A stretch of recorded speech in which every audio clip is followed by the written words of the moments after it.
आपणक पाखरे मंदार गछ थाउ बा मल्ली गछ बा अन्यान्य जेकोसी गछ सबु गछटी बहुत सुंदर भावे बढ़िबा आ फूल कढ़र मध्ये लदी हबो। खरा दिन तो आसी गलानी, एही समय रे आमे गछरे किछि खत दबा। एही खत को बनेबा बहुत सहज आ दबा मध्ये बहुत सहज। एही खत को बनेया पई आपनको कोनोसी पैसा मध्ये खर्च करिबा को पड़िबनी।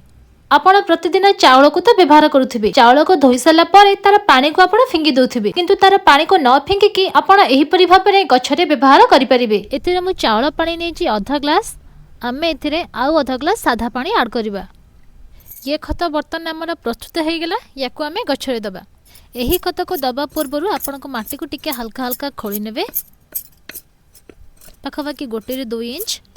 देखो माटी टी मोर सुखिला अछि, तो यही अवस्था रे आपण एथिरे तल खत जदि व्यवहार करिवे ताले चिरटी बहुत जल्दी यही खत को ग्रहण करबा आ आमको तार रिजल्ट मध्ये देखिबा को मिलिबो।